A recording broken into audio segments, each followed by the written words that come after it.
Okay, it's 8:30, so we'll call to order this meeting of the Land Use and Transportation Committee for Tuesday, November the 4th.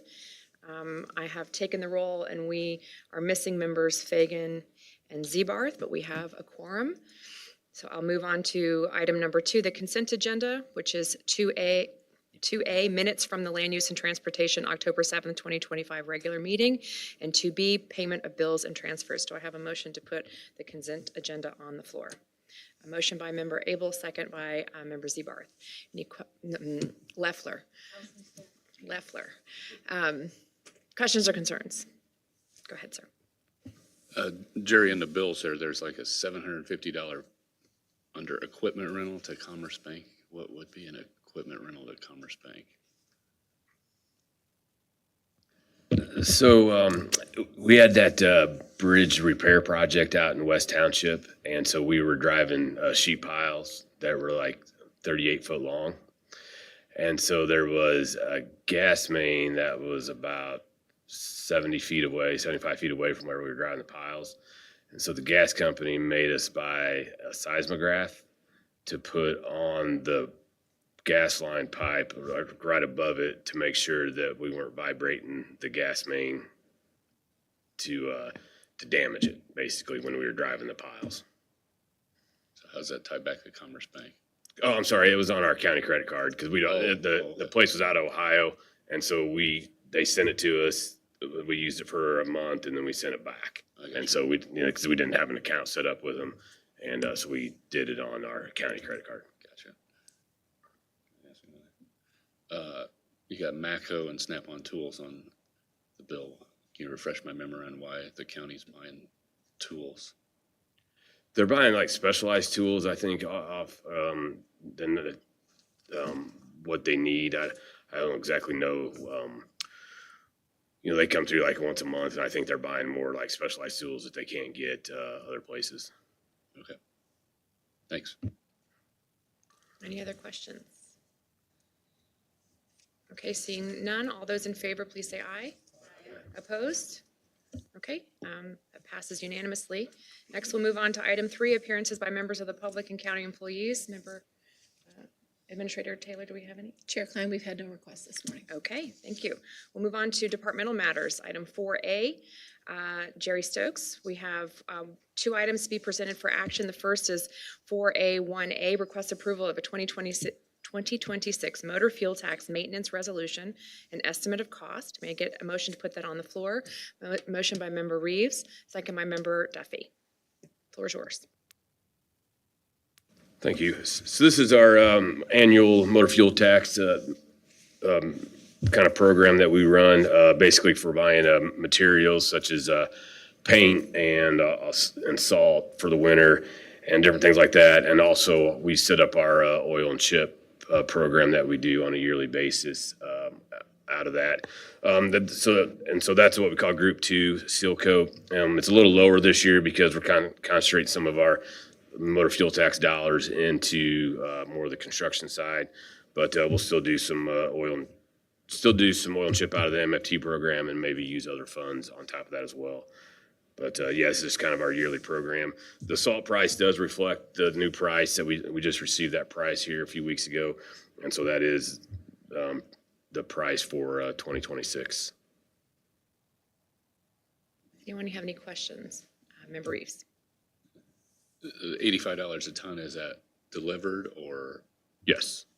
And that's through the state bid process that we solicited in March, and then when that comes out, that they take care of the bidding process for us.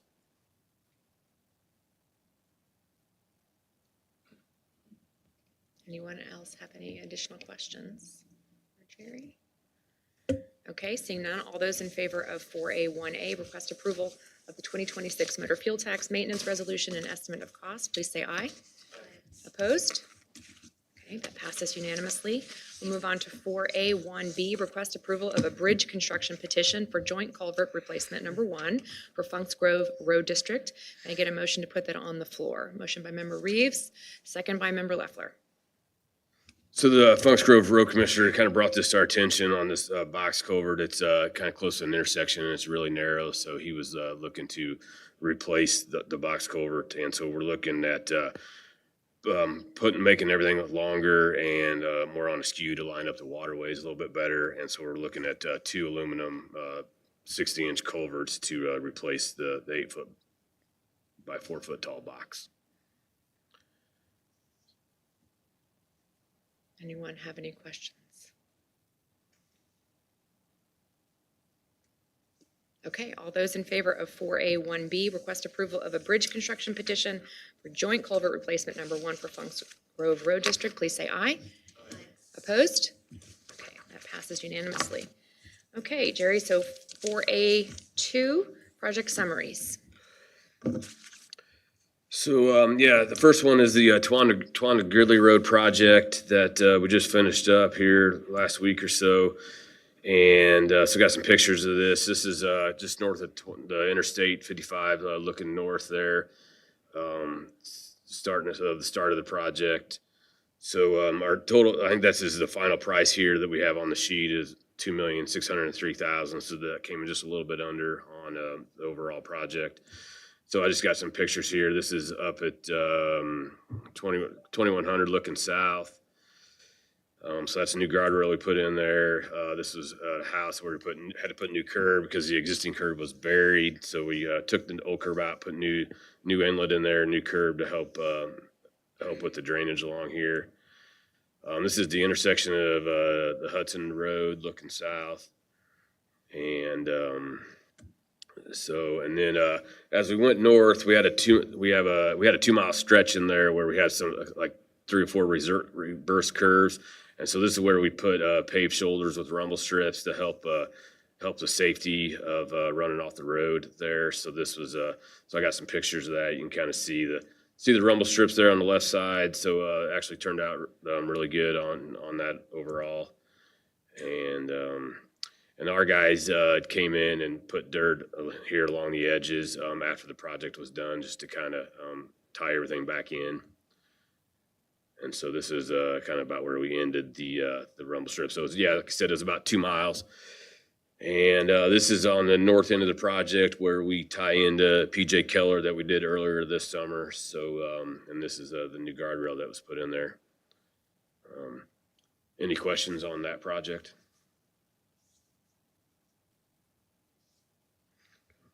The next project is the Route 66 bike trail project that's going basically from the village of McLean to Funks Grove. So pretty much all the work's done.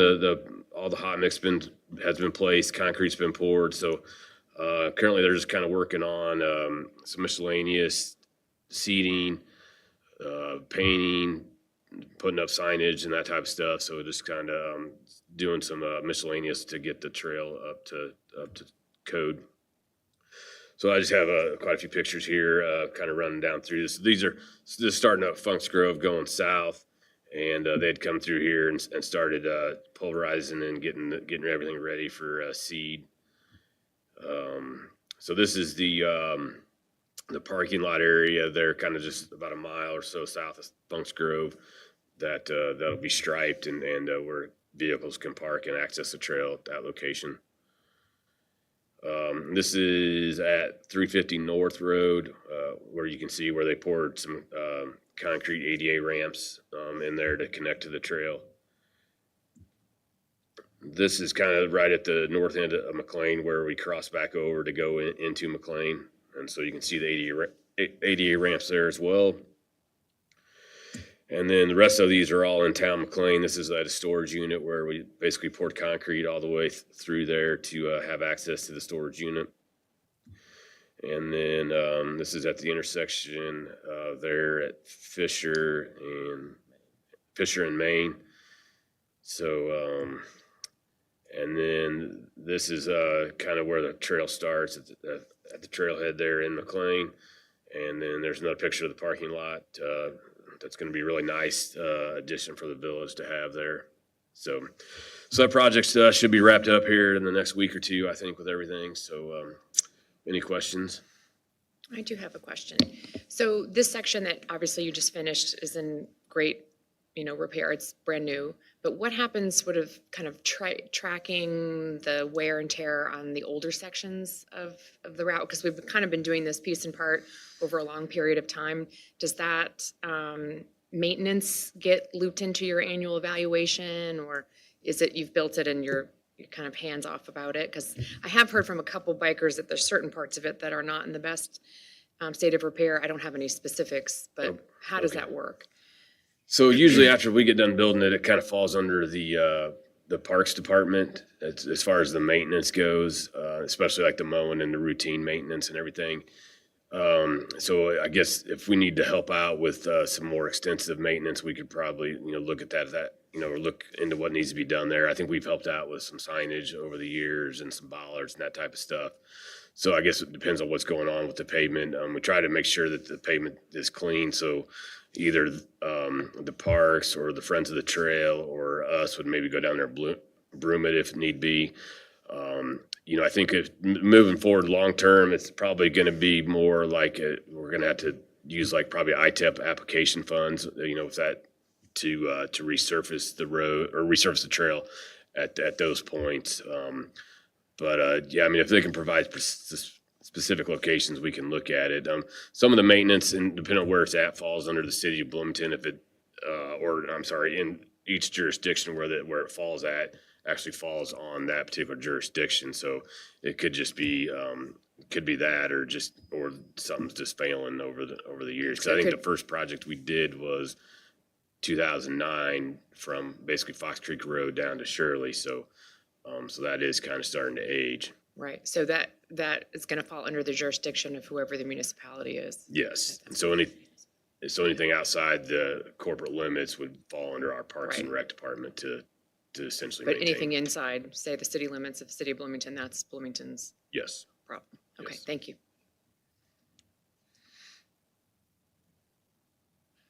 In those pictures, Jerry, there wasn't crosswalks painted on the road. Are they going to do that later? Yes. Yep. They're actually, we're painting the parking lot because it's concrete, and then there's a subcontractor supposed to come in and do all the striping and that type of thing. Anybody else have any other questions for Mr. Stokes? Weather's still good, still time to do stuff. Okay, well then we'll move on to 4C, because Ray gets in there underneath. The Regional Planning Commission, you have some updates about the draft strategic land use plan, I understand. Yes, we do. And Anthony Bauman of our staff will give an update on that project. And then I will also provide an update about the Veterans Parkway corridor planning project. So thanks for the opportunity again. All right. Good morning, everybody. I have a little bit of an update for the strategic land use plan that we've been working on. The second round of public comment ended a couple weeks ago, October 22nd. We held 2 additional open houses and received an additional 16 online responses and 2 emailed responses.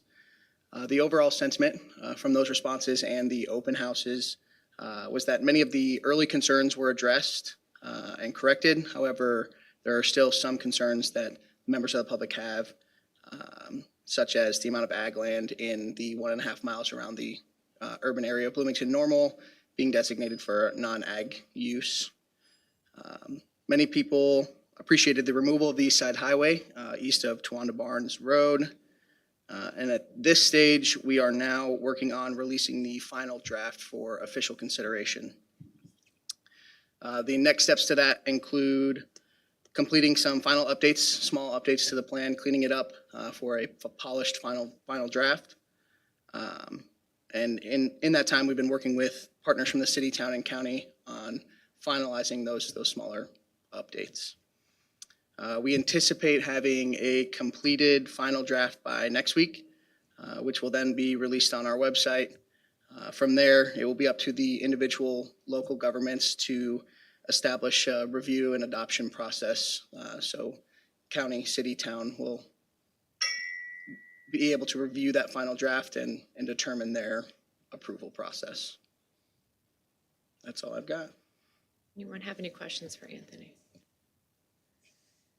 So I have a question. So you're going to publish it on your website. Will we be sent it? All the board members will be sent?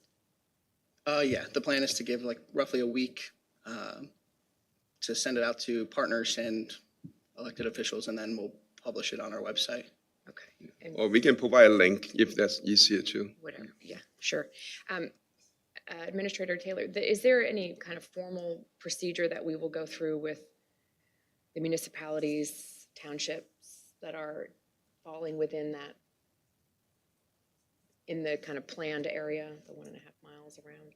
Or are we just gonna do informal feedback from them before individual members vote? So the last time we completed the strategic land use plan was more than a decade ago. Yeah. And I am certain that the process that we will use this time will be different than the one that was used 10 years ago. Each municipality adopts the plan independently. And so if there is a request to reach out to different municipalities or to have some sort of IGA as you're signing, that would be a different process, but something we could explore. The normal process would be for us to adopt it as a board. So it would be presented either in December or January to this board. If you wanted to be the last to approve it, that's a possibility too. Sometimes this board has asked that other entities adopt and approve a plan before we are the final adoptee. And so it will depend on leadership on the board of how we want to proceed with that, but we can have those discussions. Just for my own clarity, the three bodies, Bloomington, Normal, and the county, are the three that need to adopt it, or do also small municipalities? Do we adopt on their behalf, in other words? As the Yeah, board? if I may, the county, city, and the town, that's what we anticipate, or depending, what your desire, and I don't anticipate like townships, like we're not looking for them to adopt, to have that adopted, because the usage of the plan a lot of times, really relate to zoning and special use permit applications that the board ultimately would make the decision, or the county board of zoning board of appeals. But township not to that level, but we welcome them the input, to provide input as we have done during the process. But we don't anticipate because they don't deal with the land use decision usually. Yeah. Sure, I understand. So they won't be independently adopting it, but we could ask them to funnel their concerns or support to us Correct. in anticipation. Yeah, I mean, for that reason, I would hope that we could get a little bit more time, maybe, because we have other entities that we need to speak with, rather than the city has, and the town, the town, they're kind of internal discussions, rather as so we can talk about that later, but I would hope we would have enough time to be able to have those conversations with the interested townships and municipalities. There is not a time set, so we could present this in January. And there's no formalized process. Okay, that was my question. Sorry, does anyone else have any questions? Thank you. Okay, Anthony. thanks. And then on the Veterans Parkway Corridor Plan project, we are entering the second round of public engagement for this 2-year planning project, which is expected to be completed by September of 2026.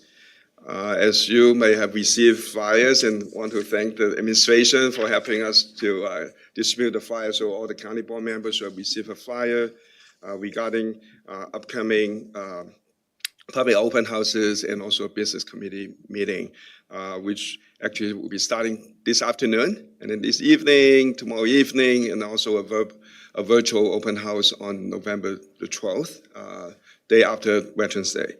And the open house on the 12th will be virtual, but all the other events will be in person. The purpose really is to provide update to the business community as well as the public about the status of the meeting, of the project, and also to solicit comments on different design alternatives that the consultants is considering, but they would like public input to look at different ways of designing intersections, how the roads how many lanes, that kind of things. And so we really encourage you to attend one of those events. And again, thanks, for the publicity with the help of the county administration, get the word out, posting on the county website, to really get the input, despite we've also tried your press release and a lot of different ways to get the word out. But we hope one of you or all of you will attend at this one of the public open houses. Ray, I know there's sessions this afternoon. Can you go through the dates, times, and locations Sure, again? yeah. So today, there are two meetings. One is for the business community, excuse me, starts at 3:30 at the Moose Lodge on IAA Drive. And then at 6 p.m. At the same location is the first of the 3 public open houses. And that's at 6 p.m. And then tomorrow night, 6 p.m. again, but it's going to be held at the downtown public library, Bloomington, near us, and that starts at 6. It's public open house in person. And then November 12th, again 6 to 8, that will be a virtual open house in case some members of the public could not make it in person or those dates and times won't work for them. And they can join that virtually. And the link is provided on our website, MCRPC's website, which is mcplan, PLAN.org. And there's Zoom link provided on the website. And please, you probably have done that to spread the word with constituencies and all feedback. I mean, this is an 84-year-old roadway. We try to make it safer, more multimodal. It's not just auto-oriented, how we can better accommodate pedestrians and cyclists and just make it better roadway all along. And so, this is important. We did the first round of public engagement back this past winter, if you recall. So we're hoping that more input will be provided, because now we are at a juncture where the consultants look at different alternatives. Eventually, it will be coming to a preferred alternatives. So this is the time that public input, your input, from different sectors of the community or members of the community to provide input. Yeah. Any questions? I'd be happy to try to answer.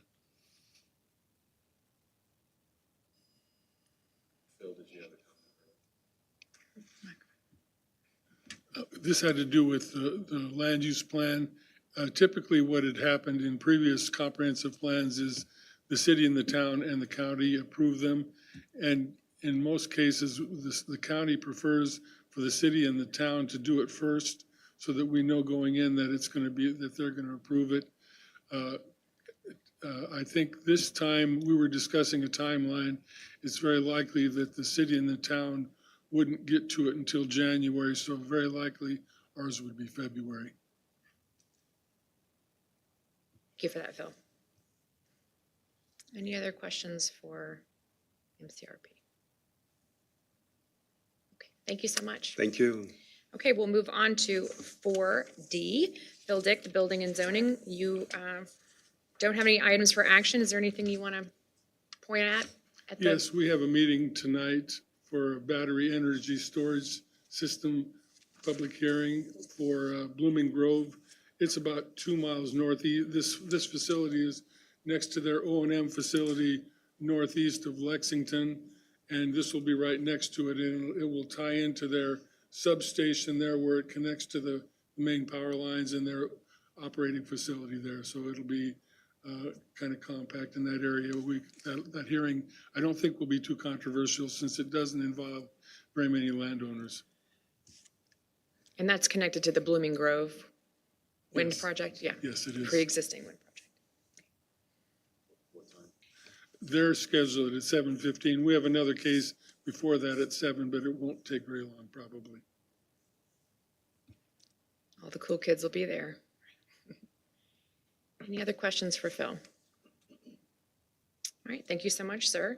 4E, we have Cassie Taylor. Is there any update you need to provide? Thank you, Chair Klein. I was going to mention the Veterans Parkway public engagement, so thank you to Ray for mentioning that already. And I have nothing else to present to the committee. If I may just add one related to that too. For the public open houses, there will be presentation at 6:00, but we also will repeat the presentations at 7, just in case your people's convenience. People cannot make it, by 6. There will be another same presentation at 7. Yeah, thanks. Okay. Any other business? Our next committee meeting will be Tuesday, December the 2nd at 8:30. Oh, I don't have a gavel. All right. Anything else?